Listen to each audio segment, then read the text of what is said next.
Hi gang, I hope everybody's having a great week. I wanted to talk about a certain topic today, which is like when the newness wears off.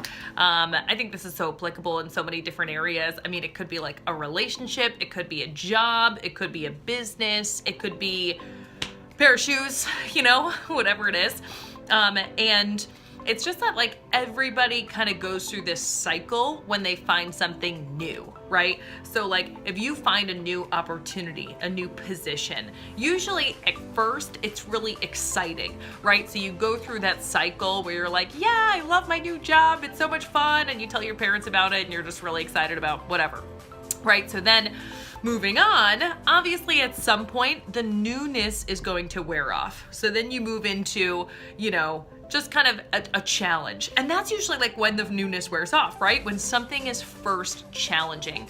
It stretches your time management. It stretches your mentality a little bit.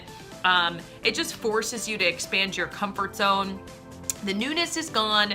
Now the challenges hit, right? And this is like, I think where people get the grass is always greener on the other side. And where we can take a step back and we can try to like combat this a little bit, because I just think like it's so much to do with just the fact that it's not new anymore, right? Like you could spend your whole life just going from like new thing to new thing. You'd have a lot of different marriages, you'd have a lot of different careers, but instead like looking at it like, hey, I'm genuinely excited about the challenges and what's being thrown my way and the fact that I am expanding my comfort zone, right? And just like taking a different approach. So when those challenges hit and the newness wears off and we find ourselves looking at like the next thing over and this person's jobs, they get an hour lunch and that would be so nice. And this person's marriage, so-and-so seems like they're so nice to them, they treat them so well and da-da-da. And this person's right, like it could be whatever it is. And it's like, it's so prevalent, especially with social media. We always look at like what other people have. And we just think that like, we're so jealous of like this part or this part, like even if it's just a little bit, like it just happens, right? So taking a step back and taking a look at like, okay, so what got me excited about XYZ in the first place?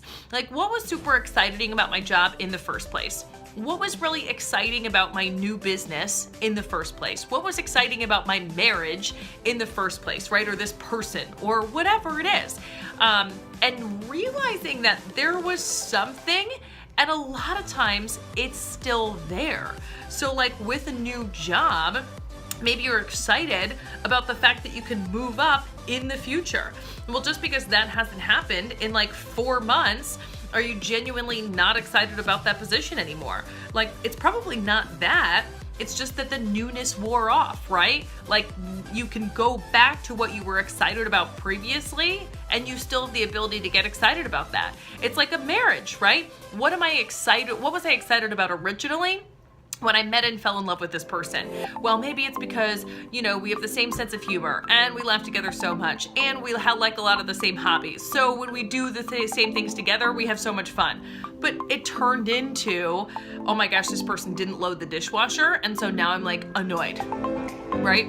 Sometimes a lot of those same qualities that like somebody fell in love with originally, they're still there. It's just not new. So all of a sudden when that person doesn't load the dishwasher, we're annoyed. If it's your new business, maybe the new business was so exciting because you're in control and you get to make all the choices. So you wake up in the morning and you're like, yes, I'm totally in control. Like, I'm so excited about the fact that I planned my day. Nobody told me what to do. Woo! And then a year in, you're like, this is really hard work. Okay, but what you were so excited about, the fact that you're in control, is still present. It's still there. So take a step back and recognize that the only reason why you're frustrated is because you hit challenges. Normal is that like, it's not new anymore. Normal to feel that way. So therefore, like natural human nature, it seems like, is to think that the grass is greener on the other side. But there was something that got you excited about that in the first place, and it's still there, most likely, right? If not, maybe you reevaluate if it's something you really want to pursue or whatever. But a lot of times in my experiences of talking people through these things, it's still there. And we just have to take a step back and get re-excited about what got us excited in the first place. Now, how do you do that? I mean, that's kind of the next step, right? I would say looking at that and setting goals related do that. So, maybe it's been a second since you've sat down and around that quality created like a system and a structure. So like if it's your new job and you were excited about growth, maybe you need to like sit down with the boss and go over like what the projected growth is so that you have some targets that you're actually shooting for. If it's your new business, maybe you need to sit down and reset up some goals and same kind of idea, some targets so that you can hit them. Maybe it's your marriage or your relationship, right? And you realize that what originally was like so exciting was that you guys like all the same things, but you haven't even done those things in the last 4 months with this person. And so as a result, of course, you're so fixated on the fact that they're not picking up after themselves. So you plan out some, different things where you guys can get back to doing some of the things that you used to do and that, obviously you had a lot in common with. Stuff like that, right? So it's setting goals and then just switching your focus. I mean, obviously that goes back to what we were talking about, but you are in control of your thought process. Like when you come home and the dishwasher isn't loaded and you're upset about that, you have the ability to either dwell on that or to say, I'm not gonna dwell on this. I'm super excited that I'm with somebody who I just, has a great sense of humor, which is exactly what I was excited about day one, and like continue to move forward. Like sometimes we just like to wallow in some of that stuff when it's not really 100% necessary. So those are my thoughts for the day. I really wanted to share that with you guys because no matter what's going on, there's something in your life where the newness is probably worn off.